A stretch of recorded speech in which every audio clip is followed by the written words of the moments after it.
Well, I want to talk to you a little bit about the Stratocaster, because you and I are both Strat guys.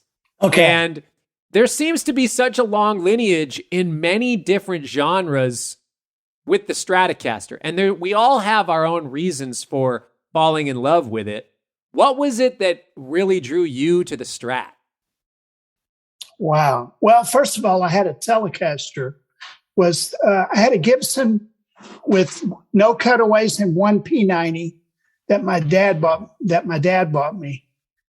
But I used to go over to my friend's house whose dad had a Telecaster in the summertime, and I'd go over there and say, "Can I play your dad's guitar?" And he would be like, "Well, don't tell anyone," because his dad was at work. So I always secretly wanted a Fender. Mm-hmm.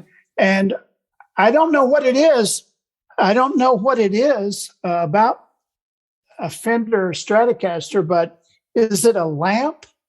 Is it a race car? Is it a ray gun? You know what I mean? It's all that, isn't it? It's everything. So I'm just thankful that Leo Fender shared his dreams with us and made this guitar that is so cool. It's a beautiful instrument, isn't it? Oh, it's unbelievable, and you can throw it down, you can do things to it, and it still works. Yeah, and it's cool looking. It is. When you look at it, you're just like, oh my God, I got a Stratocaster. Wow. So, I'm excited that you're still this excited about the Stratocaster at 70. That's awesome. I love it. And, I never get tired of it. And you can fool with it and make it sound any way. It'll sound like a big box Gibson if you do it right. It'll sound like a Telecaster.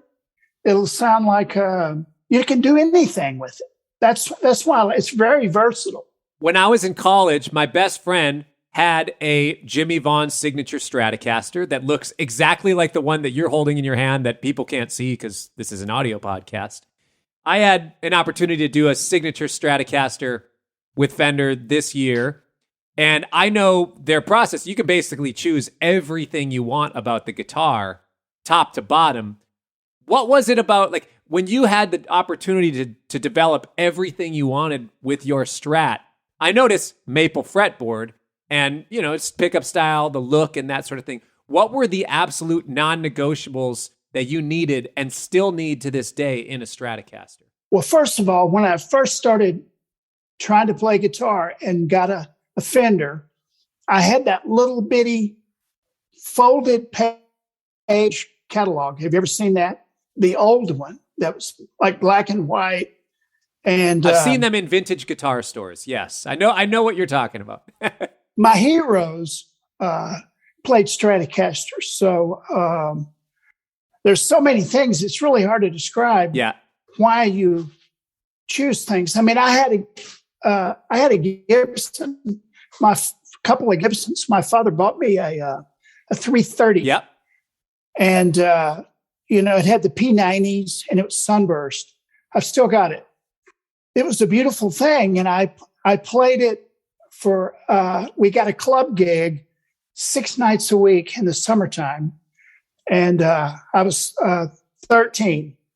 So my dad it was a trio. So my father and the other two fathers would go, "Oh, darn, honey, I got to take the kids to work tonight because they can't get in.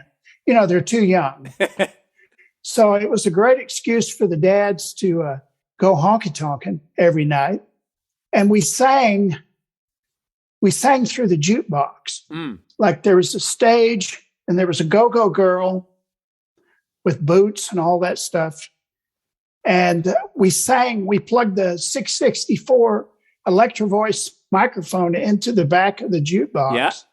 Because it had a PA. Oh, okay. Built into it? Yeah. Nice.